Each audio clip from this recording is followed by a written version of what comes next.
Ajit Verma mobile shop है। हाँ जगन, और हमें अपने सोर्सेज से ये भी पता चला है कि इस अजीत वर्मा का नक्सलियों से कोई कनेक्शन हो सकता है। ठीक है, मैं पता करता हूँ। वैसे जगन, हमारा मतलब गीता से है। गीता जो 19 साल पहले तुम्हारे गोंजिलगढ़ से यहाँ फरीदाबाद लाई गई, और यहाँ पर गीता और उसके पति जयकिशन दोनों का मर्डर हो चुका है। ये गीता दहिया गोंजिलगढ़ से थी, इसके अलावा कोई और डिटेल सर? नहीं, और कोई डिटेल नहीं, सिर्फ गीता दहिया की एक रिसेंट तस्वीर है, इसके अलावा और कुछ भी नहीं है। ठीक है, फोटो भेज दीजिए, हम अपनी तरफ से पूरी कोशिश करेंगे जानकारी निकलवाने की। सर, गीता दहिया के पिछले 1 महीने के फोन रिकॉर्ड्स में कोई अजीत वर्मा शो अप नहीं होता है, और ना ही कोई छत्तीसगढ़ का दूसरा नंबर। तो फिर 1 साल के रिकॉर्ड निकलवाओ और फिर से चेक करो, हो सकता है मेरा शक सही साबित हो। शायद गीता इस साजिश में शामिल हो और बाद में ये साजिश बदल दी गई हो। ये लड़का गोद लेने वाला ड्रामा तुमने रचा ना नुपुर, मुझे चाचा जी की प्रॉपर्टी से दूर रखने के लिए? क्या पापा ने कोई वसीयत बनाई थी? तुझे क्यों पता करना है? तुझे चाचा जी एक पैसा नहीं देने वाले थे, तू अच्छी तरह जानती है ये बात। वो तो आपका सपना है ना आनंद भैया, लेकिन हकीकत समझ लीजिए, अब तो पापा रहे नहीं, इसलिए उनकी सारी प्रॉपर्टी मेरे नाम पर होगी और आपको केवल वही टुकड़े मिलेंगे जो मैं आपके मुंह पे फेंकूंगी, समझे?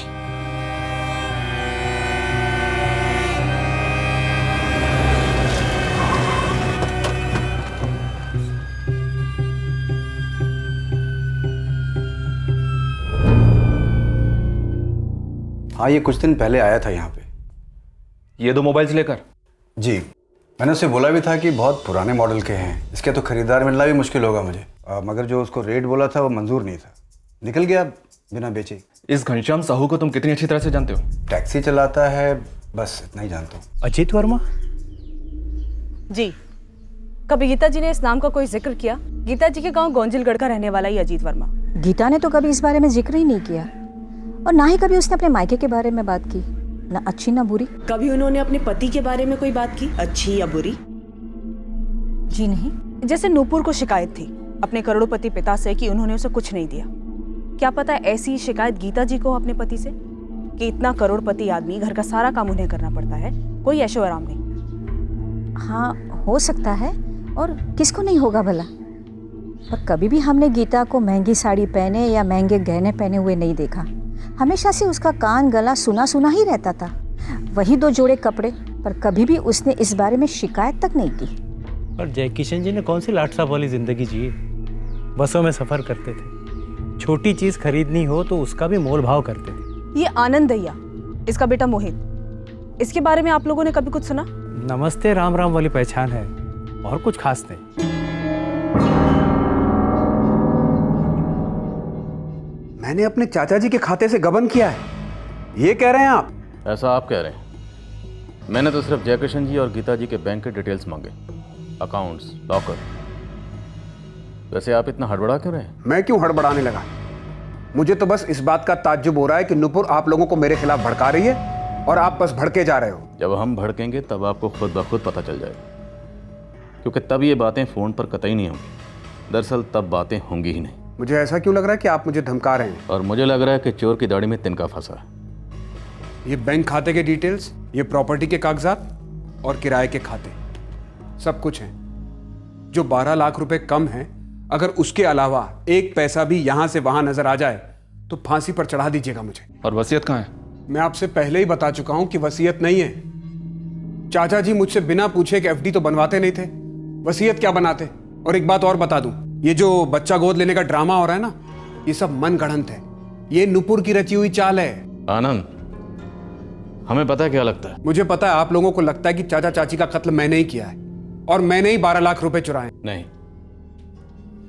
बल्कि हमें लगता है कि तुमने और नुपुर दोनों ने मिलकर कोई साजिश रची, और तुम्हारी इस साजिश में छत्तीसगढ़ के गोंजिलगढ़ का कोई अजीत वर्मा भी शामिल था। शायद गीता दहिया भी शामिल थी, और निशाना थे तुम्हारे चाचा जयकिशन दहिया, जो किसी पर भरोसा नहीं करते थे, किसी को अपनी प्रॉपर्टी सूंघने तक नहीं देते थे। इसलिए तुमने और नुपुर दोनों ने सोचा क्यों ना प्रॉपर्टी आधी आधी बांट लें। इसलिए जयकिशन जी के साथ साथ गीता जी को भी रास्ते से हटा दिया गया। इससे बड़ी बकवास मैंने आज तक नहीं सुनी अपनी जिंदगी में। और हम हर रोज सुनते हैं और देखते भी हैं, सांप और नेवले को हाथ मिलाते हुए। आनंद दहिया, पैसे में बड़ी ताकत होती है, पैसा बड़ों बड़ों को लालची बना देता है। तुम लोग जितने भी हो ना, सर से लेकर पांव तक लालच में धंसे हुए हो। मेरी ईमानदारी का ये फल मिलेगा, कभी सोचा नहीं था मैंने। ए आनंद, ये जो तेरी ईमानदारी की सीढ़ी है ना, उसे जाकर कहीं और बजाना। ये बात छुपी नहीं थी कि जय किशन जी नूपुर से खफा थे, और ये बात भी काफ़ी जाहिर थी कि जय किशन जी तुझसे भी कोई बहुत ज़्यादा खुश नहीं थे। तू उनकी प्रॉपर्टी का बहुत ज़्यादा फायदा उठा रहा था, और ये जो तेरा ईमानदारी का नाटक है ना, अब उसका पर्दाफाश हो चुका है आनंद।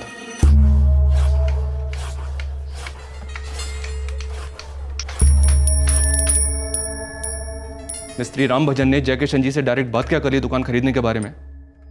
तू तो मतलब जलकर राख हो गया।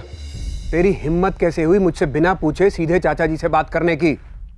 और ऐसी क्या पट्टी पढ़ा दी तूने जो वो दुकान तुझे आधे दाम में बेचने को तैयार हो गए? आनंद जी, कोई पट्टी नहीं पढ़ाई हमने।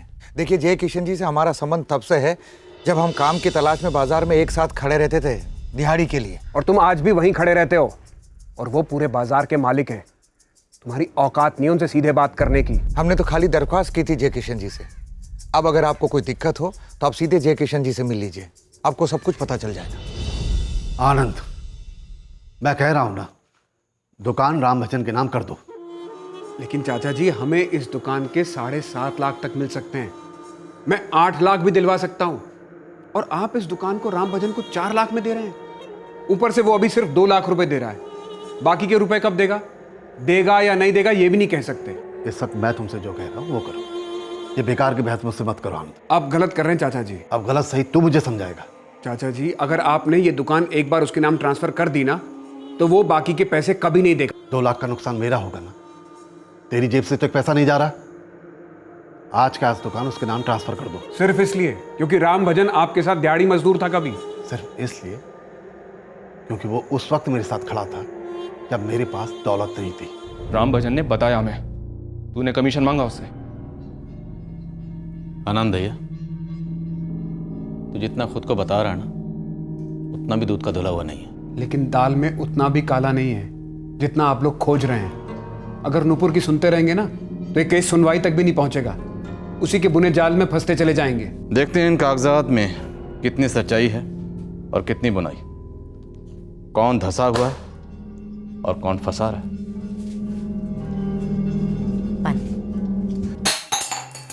सगा भतीजा हूं उनका, खून हूं उनका। जी जला जलाकर इतने सालों तक सेवा की उनकी, डट कर खड़ा रहा उनके साथ, सब कुछ संभाला उनका।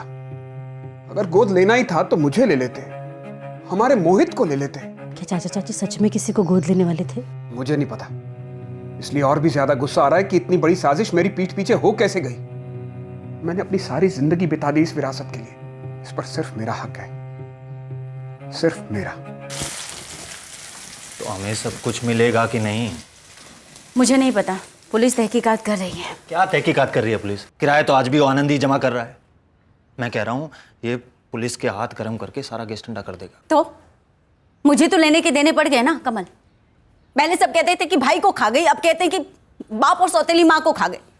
दुनिया की सबसे बुरी औरत बना के रख दिया मुझे दुनिया वालों ने। यार ये दुनिया वालों की ऐसी की तैसी यार।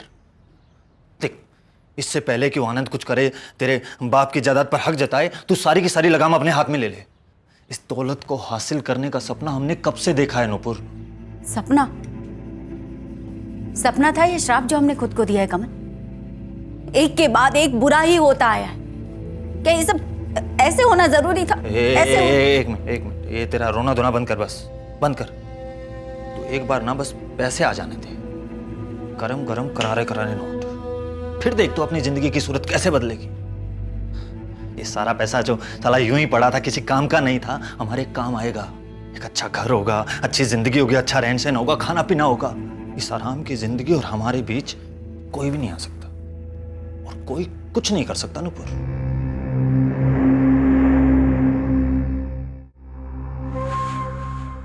जय किशन दहिया और गीता दहिया के नाम के हर एक बैंक खाते की छानबीन हुई। दहिया परिवार की सारी प्रॉपर्टीज की रजिस्ट्रीज खंगाली गई। गोंजिलगढ़ से हमें कोई ठोस सुराग मिलना अभी भी बाकी था। सर, इस अजीत वर्मा को लोग यहाँ गोंजिलगढ़ में जानते तो हैं, पर इसका नक्सलियों से क्या ताल्लुक है ये बताने से इनकार कर रहे हैं। जगन, जितना जोर लगा सकते हो लगा दो। सिर्फ यही एक एंगल है जो हमें इस केस में ब्रेक थ्रू दिला सकता है। गीता दहिया के बारे में कोई खबर? सर, गीता दहिया ने 19 साल पहले अपना गाँव छोड़ा था, उसके बाद एक बार भी नहीं लौटी। अब या तो यहाँ लोगों को वाकई में कुछ याद नहीं, या फिर जानबूझकर कुछ छुपा रहे। हमने गीता दहिया के 1 साल पहले के कॉल रिकॉर्ड्स मंगवाए।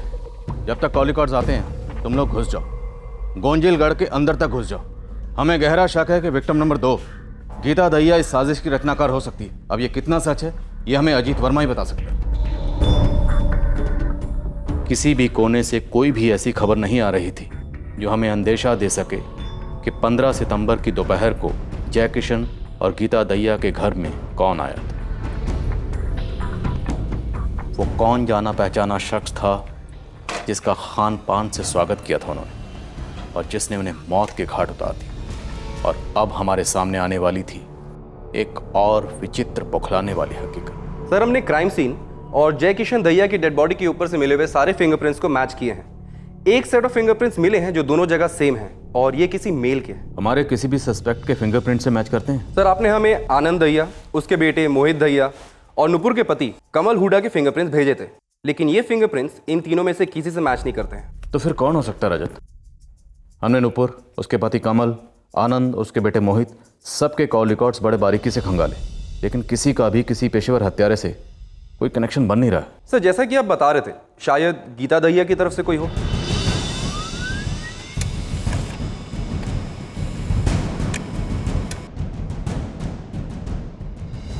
सर, ये दोनों पार्टी आनंद और नुपुर पे हमारी चील जैसी नज़र है, पर दोनों घरों में एक ही रोना है सर कि जायदाद अगले को ना मिले। और कत्ल की साजिश का कोई जिक्र नहीं हुआ कि किसी जान पहचान वाले को भेजा हो या जान पहचान करवाई हो जयकिशन और गीता से कुछ दिन पहले से? नहीं मालिक, ऐसा कुछ भी नहीं। और वो पियक्कड़ कमल भी शराब के नशे में आकर ऐसा कुछ भी नहीं कहा हो जिससे हमें शक हो सके। इस जयकिशन के कई फ्लैट्स और दुकानें हैं किराए पर। पता कर हाल ही में कौन सा किराएदार 15 सितंबर से कुछ दिन पहले या बाद में घर छोड़कर गायब हुआ है। हो सकता है कि आनंद ने किसी किराएदार से ये काम करवाया हो। उसे कहा होगा 12 लाख की रकम गायब कर देना, सुपारी की रकम। अब किराएदार होगा तो मकान मालिक उसे जानता भी होगा, इसलिए घर के अंदर आने दिया होगा।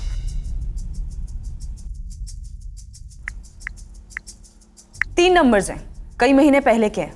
मुझे इन तीनों नंबर के रिकॉर्ड्स और कस्टमर की एक एक डिटेल चाहिए आज ही। मैं आपको तीनों नंबर्स अभी के अभी मैसेज कर दूँ।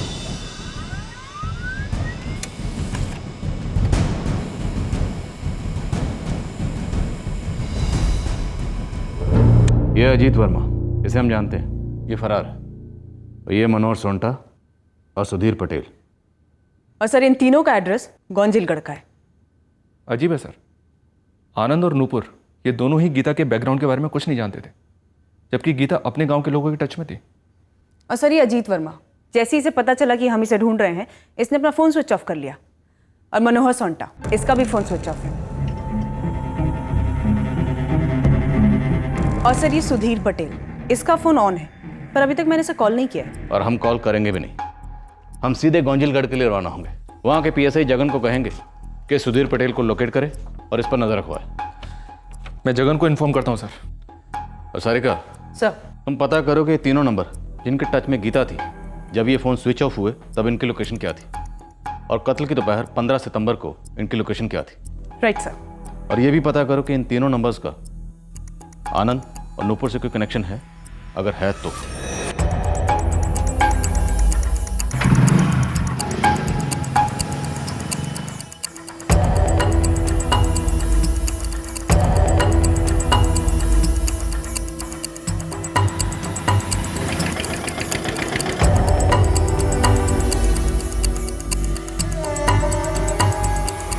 बिल बुक देना। जी sir.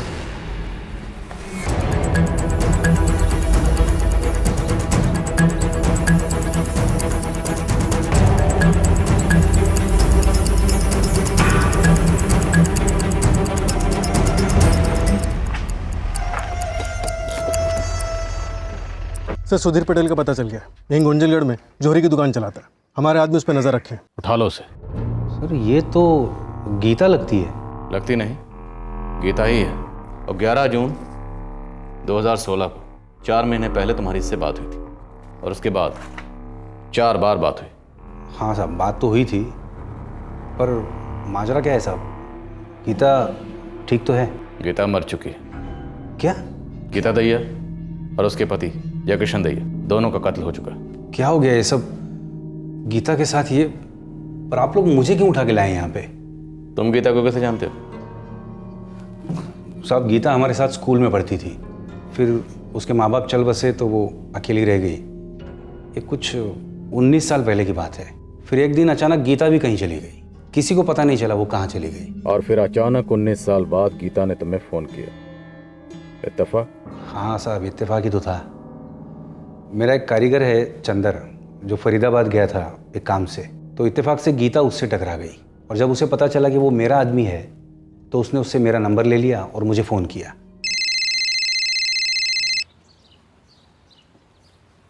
Hello hello, Sudhir Patel? हाँ सुधीर बोल रहा हूँ। आप कौन बोल रहे हैं मैडम? मैं गीता कौन गीता? सोंटा, गीता सोंटा। हम एक ही क्लास में थे, याद आया कुछ? अरे अरे अरे गीता, अरे बाप रे, इतने सालों बाद। तुम कैसे हो सुधीर? सब ठीक तो है? हाँ हाँ, मैं बिल्कुल ठीक हूँ। तुम बताओ, कहाँ गायब हो गई थी तुम? रायपुर चली गई थी, वहाँ एक साहब थे, उन्हीं के यहाँ काम करती थी। बस वही अपने साथ मुझे फरीदाबाद ले आए। बहुत लंबी कहानी है, बताऊंगी कभी। पिछले 19 सालों से फरीदाबाद में ही हूँ, यहाँ मेरी शादी हो गई थी। फरीदाबाद? वहाँ पे तो मेरा कारीगर गया हुआ है काम से। तुम्हारे कारीगर से ही तो तुम्हारा नंबर मिला। वो बाजार में किसी से बात कर रहा था, उसने गोंजिलगढ़ का नाम दिया। मैंने जैसे ही अपने गांव का नाम सुना, तुरंत उससे बात की, तो उससे पता चला वो तो तुम्हारे वहाँ काम करता है। मैंने उससे तुम्हारा नंबर लिया और तुरंत फ़ोन घुमा दिया। इतने सालों बाद अपने गांव के किसी से बात कर रही हूँ। सुधीर, मनोहर और अजीत कैसे हैं? गांव में ही है या? हाँ, सब यही हैं। दोनों का नंबर दो ना मुझे। फिर उसके बाद 2-3 बार मेरी बात हुई थी गीता से। मैंने एक ही बार कॉल किया था, वो मनोहर और अजीत का नंबर देने के लिए। ये मनोहर सोंटा गीता का दूर का रिश्तेदार है, आप कज़िन कह सकते हैं उसे। और अजीत वर्मा हमारे साथ स्कूल में था, हम सब दोस्त थे। ये अजीत वर्मा, ये गीता का नाम सुन के ही गायब हो गया, और मनोहर सोंटा ने अपना फ़ोन स्विच ऑफ करके रखा। क्यों? मैं क्या जानूँ साहब। वैसे मनोहर मुझे दिखा था साहब 2 हफ्ते पहले मार्केट में, मेरी बात भी हुई थी उससे। और अजीत से? क्या अजीत की तरह तू भी मिला नक्सलियों के साथ? छोटा मोटा व्यापारी हूँ मालिक। देखिए, झूठ नहीं बोलूँगा, हर व्यापारी की तरह मैं भी हफ्ता भरता हूँ नक्सलियों को। आप जानते हैं क्या कैसे होता है, पर इससे आगे मेरा उनसे कोई संबंध नहीं है। ये अजीत वर्मा और मनोहर सोंटा ये गए थे फरीदाबाद? इतना पता है, मनोहर गया था गीता से मिलने। उसके बाद अगस्त में उसकी बेटी की शादी हुई, बहुत धूमधाम से की थी उसने अपनी बेटी की शादी। 2 सेट जेवरात बनवाए थे उसने मेरे यहाँ से।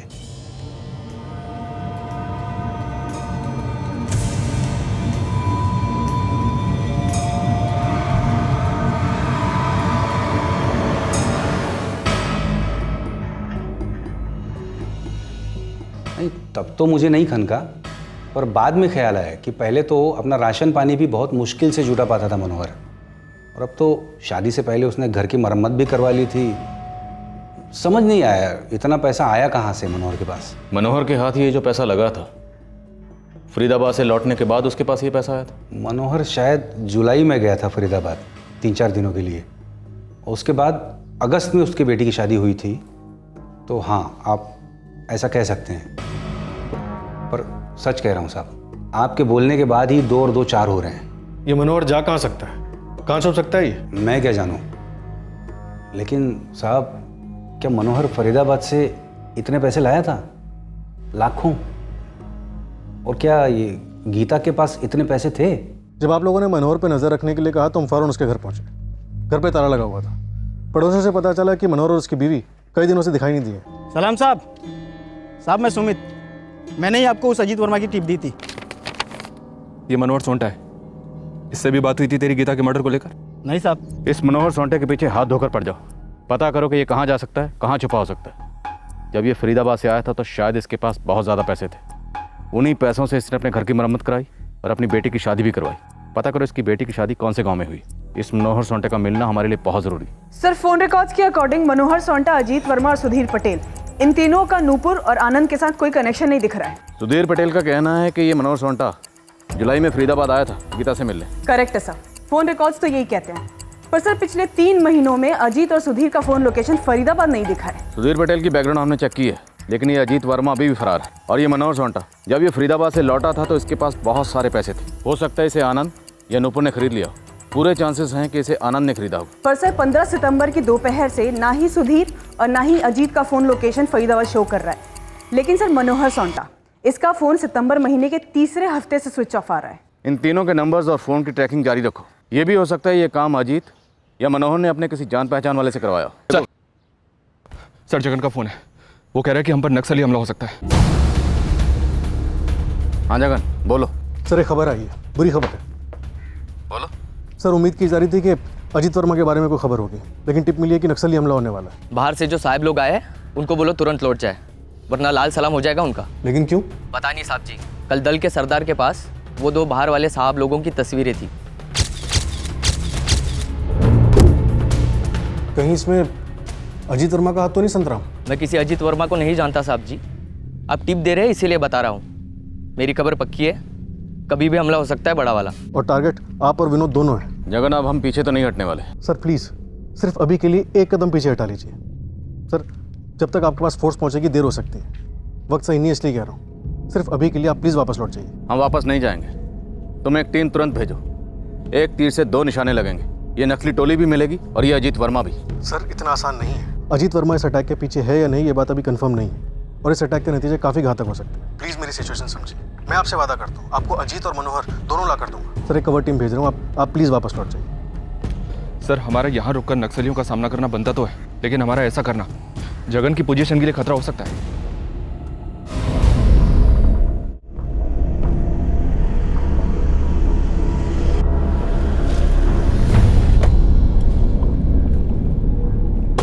हम लौटे तो खाली हाथ थे, पर एक चीज पक्का समझ आ गई थी कि इस डबल मर्डर केस का गीता के गांव गोंजिलगढ़ के साथ जरूर कोई ना कोई ताल्लुक था, जो वो 19 साल पहले छोड़ आई थी। मनोहर सोंटा, अजीत वर्मा और सुधीर पटेल, इन तीनों के बारे में मैंने नूपुर और आनंद से पूछा। सर साफ साफ मना कर दिया, नहीं जानते।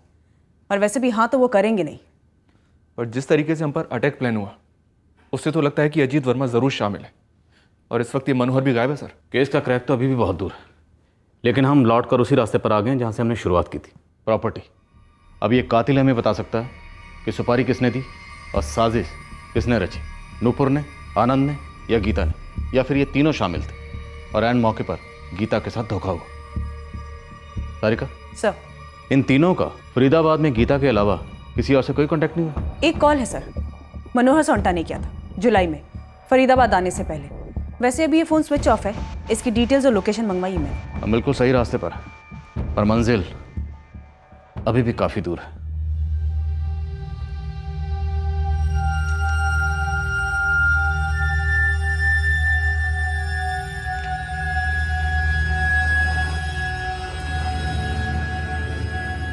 सुनिए, आप एक बार नुपुर से बात तो कीजिए। अभी तक आप ही सब कुछ संभालते आए हैं। नुपुर को आपकी मदद की ज़रूरत तो पड़ेगी ही, वो अकेली ये सब नहीं संभाल पाएगी। आधी से ज़्यादा जिंदगी बीत गई चाचा चाची को झेलने में, अब इस नुपुर को भी झेलूं? मैं नहीं जाने वाला उसके पास। उसे आने दो कागजात मांगते हुए। इतनी आसानी से हार नहीं मानूंगा। मेरा हक है, सालों की मेहनत है, जाया तो नहीं जाने दूंगा। लंबे अरसे तक न मनोहर सोंटा हाथ लगा और न ही अजीत वर्मा। ऐसा लगने लगा था कि हम इन दोनों तक कभी पहुंच ही नहीं पाएंगे, पर बहुत जल्द इस केस में हलचल होती दिखाई दी।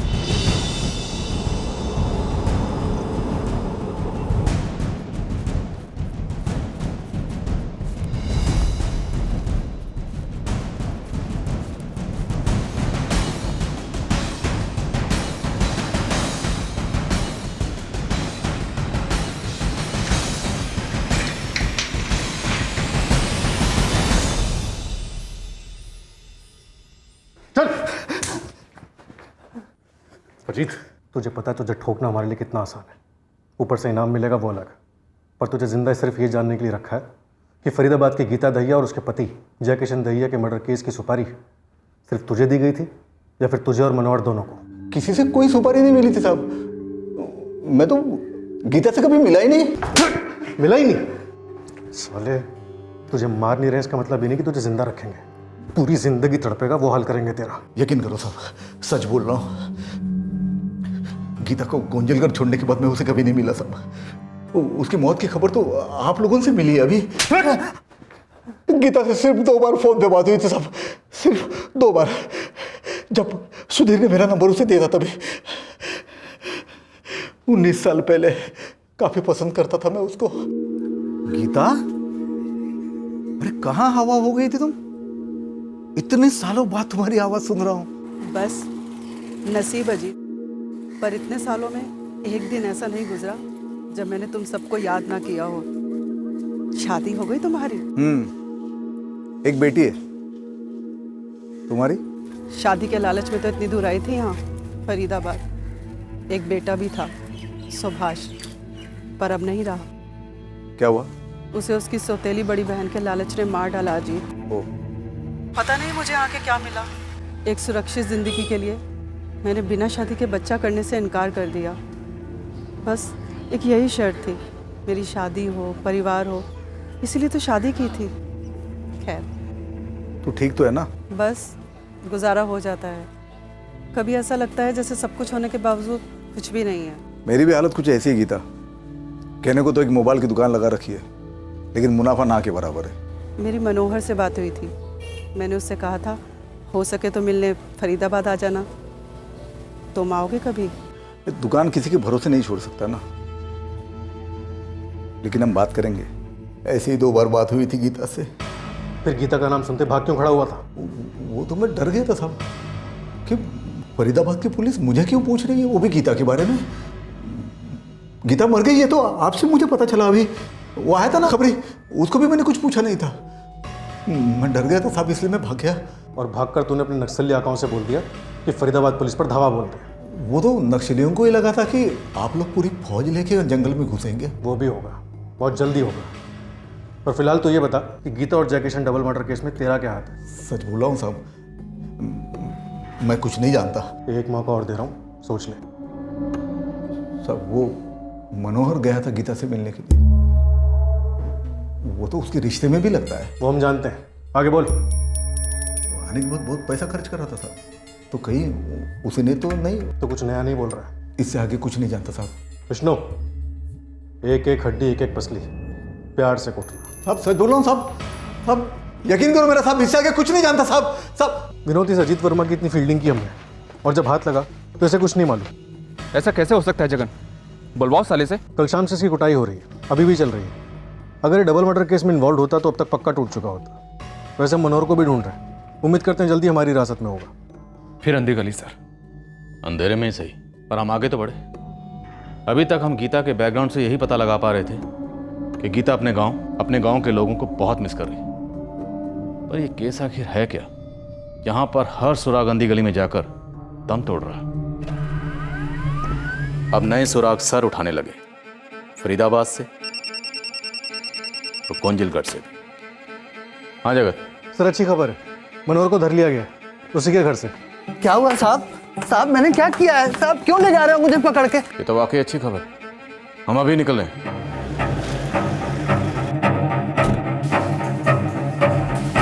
गुरप्रीत आहूजा?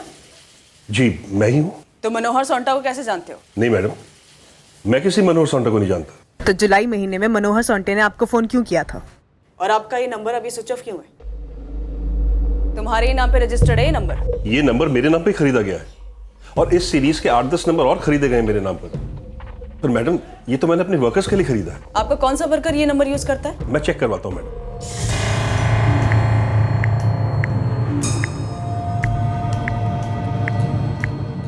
ये तो राहुल दामोर का नंबर है गुरप्रीत जी, जो कई दिनों से बंद है। कब से? ये तो चेक करना पड़ेगा मैडम। राहुल ने जब से फ़ोन बंद किया है तब से वो ड्यूटी पर भी नहीं आया है, और उसकी कोई खबर भी नहीं है मैडम। इस राहुल दामोर का पूरा एड्रेस, उसका कोई दूसरा नंबर और तस्वीर, जो जो डिटेल्स है मुझे सब चाहिए तुरंत। इस केस की जड़ तक पहुंचने का रास्ता काफी घुमावदार साबित हुआ। हमें इस रास्ते ने फिर एक बार गोंजिलगढ़ पहुंचा दिया, और यहीं हमें मिलने वाला था फरीदाबाद के डबल मर्डर केस का सच। साहब गीता मेरी दूर की रिश्तेदार थी, मेरी बहन थी। मुझे भी यकीन नहीं हो रहा है कि वो मारी गई है। हमें भी यकीन नहीं हो रहा कि तुझे पता ही नहीं कि गीता मर गई, क्योंकि तूने खुद उसे मरवाया। नहीं साहब नहीं। और उसके बाद अपना फोन स्विच ऑफ करके गोंजिलगढ़ से गायब हो गया।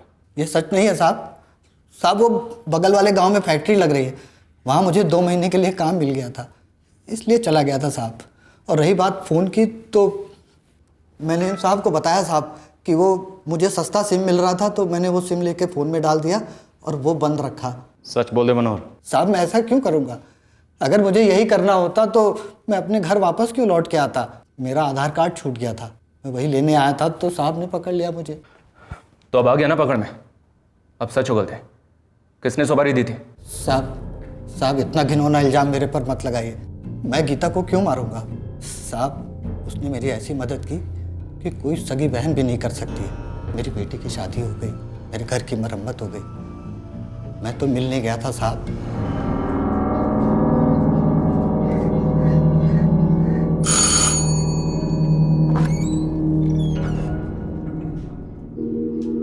कैसे हो मनोहर भैया? अच्छा हूँ। कितने साल बाद देख रहा हूँ ना। तुम अपने गांव से इतनी दूर कैसे चली आई? बस किस्मत ले आई भैया, आप सबकी बहुत याद आती थी। कितनी बार गीता ने फोन से कहा कि फरीदाबाद मुझसे मिलने आ जाओ। मैं आखिर में चला गया था। उसे नहीं मालूम था कि मेरी बेटी की शादी तय हो गई। लेकिन जब मैंने उसको बताया, उसके बाद उसने जो किया, मेरे तो होश उड़ गए साहब।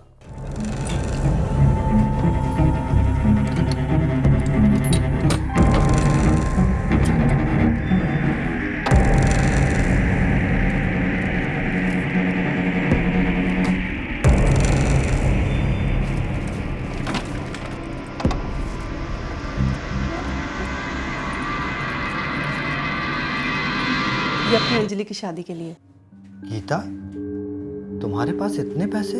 ये कुछ नहीं है भैया, पैसे पैसे बहुत हैं, पर मेरे किसी काम के नहीं।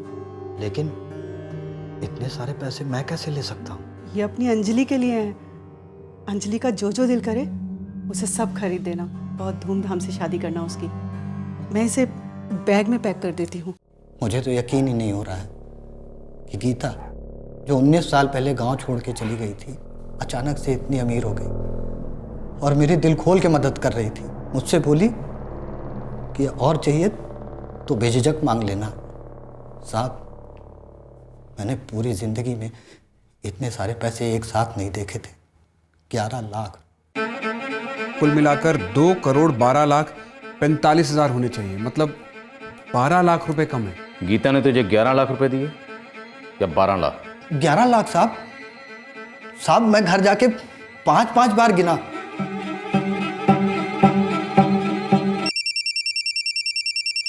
हाँ बोलो सारिका। सर, ये राहुल दामोर 16 सितंबर की सुबह को फरीदाबाद छोड़कर कहीं चला गया। उसके रूममेट से बात की तो पता चला 15 सितंबर की रात को वो कुछ 2 किलो चिकन लेके आया था और उसने सबको पार्टी दी थी। और जो सेलफोन वो यूज़ कर रहा था, उस सेलफोन की लोकेशन 15 सितंबर की दोपहर को पालमगंज सेल टावर के रेंज में थी। और सर, उसी रेंज में जय किशन दहिया का घर आता है। तब तो इसमें कोई डाउट ही नहीं सारिका, ये राहुल दामोर ही हमारा टारगेट है। कौन है ये राहुल दामोर? वो फरीदाबाद से मिसिंग है और तुम उसके टच में थे। सर ये राहुल दामोर एग्जैक्टली 16 सितंबर को ही गायब हुआ। इसका सेलफोन लोकेशन भी क्राइम सीन वाला ही शो कर रहा है। मनोहर, अब सब सच सच बता दे। गीता और जयकिशन को मारने की सुपारी तुम्हें किसने दी थी और तुमने वो सुपारी आगे दी राहुल दामोर को? साहब, मैं राहुल दामोर को जानता हूँ। जब मैं गीता से मिलने फरीदाबाद आया था ना, तो मैं उसके कमरे पे ही रुका था। वो बुलाया तो गीता ने था, लेकिन मुझे लगा कि पता नहीं उसके हालात कैसे हैं या घर पे रुकने के लिए कहेगी या नहीं। जिस दिन तुम गीता से मिलने गए थे, इस राहुल दामोर को तुम अपने साथ लेकर गए थे? हाँ साहब, राहुल दामोर को मैं साथ ले गया था क्योंकि मैं फरीदाबाद में नया था और वो फरीदाबाद में बहुत समय से रह रहा था।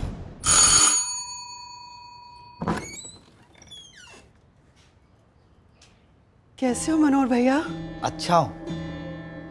कितने साल बाद देख रहा हूँ ना। गीता, ये राहुल दामोर है। नमस्ते। मेरी घरवाली का मायका देवकुंज में है, तो राहुल दामोर वहाँ पे उसका पड़ोसी है। तो ये राहुल दामोर इस वक्त कहाँ पर है? फरीदाबाद में या देवकुंज में? साहब मुझे ये तो नहीं पता, लेकिन देवकुंज में उसका परिवार रहता है। मनोहर, जिस वक्त गीता दहिया ने तिजोरी से निकालकर तुम्हें 11 लाख रुपए दिए, क्या उस वक्त उस कमरे में राहुल दामोर भी मौजूद था? जी साहब, था।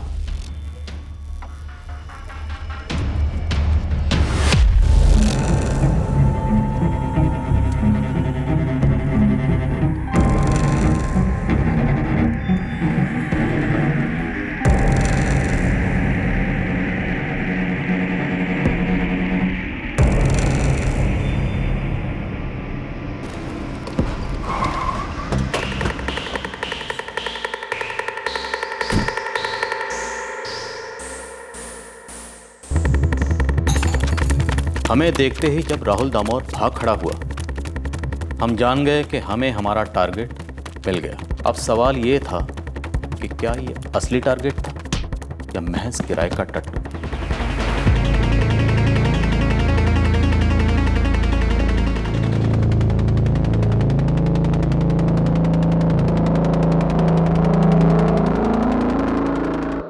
चंद मिनटों के लिए राहुल अपना गुनाह नकारता रहा, लेकिन फिर एकदम से सब कुछ उगल गया। मुझे बुरा लगा जो मैंने किया, नहीं करना चाहिए था। तुमने जो किया, क्यों किया, कैसे किया और किसके कहने पर किया?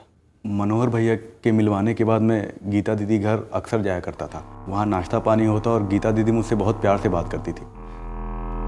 एक बात वो मुझसे बार बार पूछती थी कि क्या गांव में कोई लड़का है गोद लेने के लिए।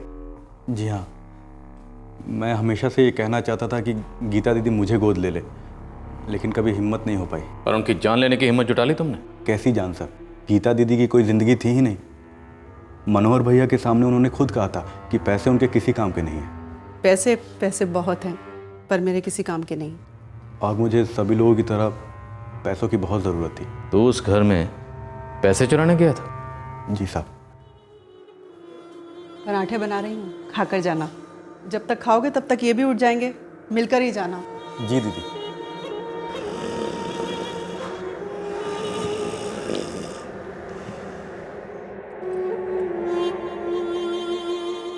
मैंने घर वालों को बोल कर रखा है दीदी, एक प्यारा सा 12-13 साल का कोई लड़का हो तो बताए। मैं तो मनोहर भैया को भी बोलने वाली हूँ, गरीब से गरीब होगा तो भी चलेगा, बस उसके माँ बाप राजी हो, मैं गोद ले लूँगी।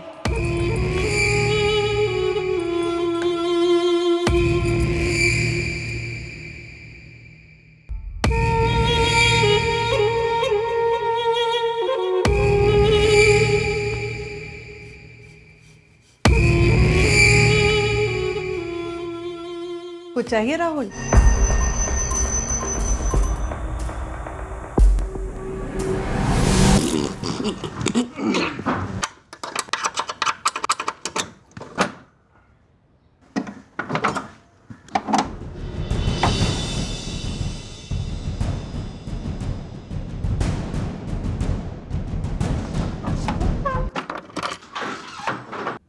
और कितने लिए तुमने?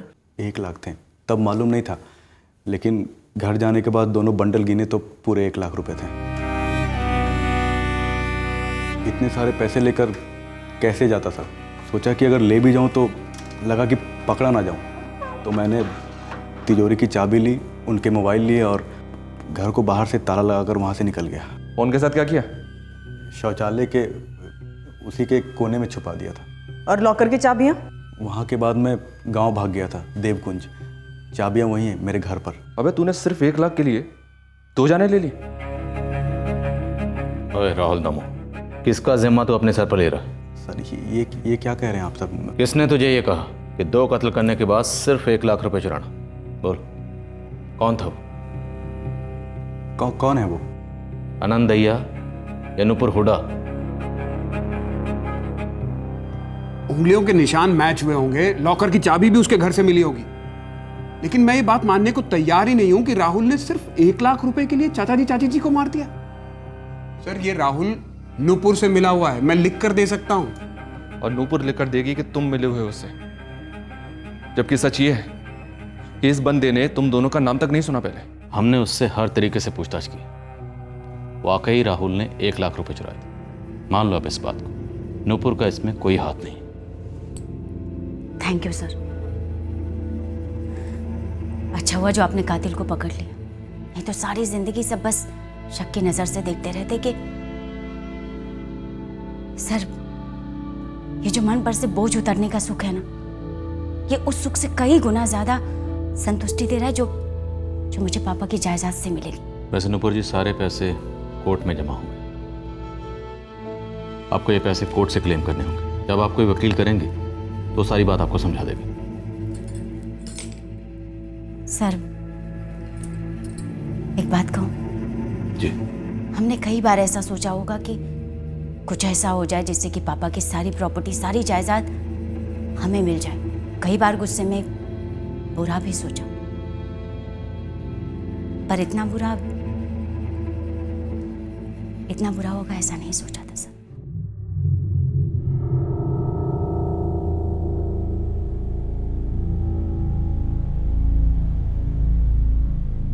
जयकिशन दहिया और गीता दहिया को जानने वाले सभी लोग बुरी तरह से चौंक गए जब उन्हें हत्या के कारण का पता चला। पर यह कारण सच था। राहुल दामोर अपने लालच के दलदल में धंस गया था। लालच दरअसल कई जुर्मों की नींव है। लालच से पीड़ित इंसान काफी बुरे ख्यालात उस इंसान के लिए अपने जहन में ला सकता है जिसकी कोई चीज वो हासिल करना चाहता है, जो उसके लालच को तृप्त कर सके। पर ऐसे ख्यालात को अंजाम देकर कुछ हासिल करके कोई इंसान वाकई में तृप्त हो सकता है? आसान सवाल नहीं है ये, क्योंकि ये बड़ी जाहिर सी बात लगेगी कि जिस इंसान के पास पैसे नहीं हैं उसे पैसे का लालच होता है और पैसे मिलने से उसका लालच तृप्त हो जाता है।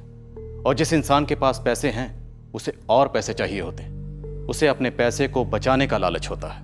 किसी ने सही कहा है, ये पैसा ही है जो दुनिया को गोल घुमाता है, पर पैसे का गुलाम बनना घातक साबित हो सकता है। हम सबको पैसों के लिए कुछ गलत करना तो दूर, गलत करने के ख्याल को भी अपने जहन में नहीं लाना चाहिए। ऐसा करने से जो हमें हासिल होगा उससे हमें खुशी मिलेगी ये जरूरी नहीं। हम फिर मिलेंगे एक और दिलचस्प केस के साथ अगले हफ्ते क्राइम पेट्रोल सतर्क में। जय हिंद।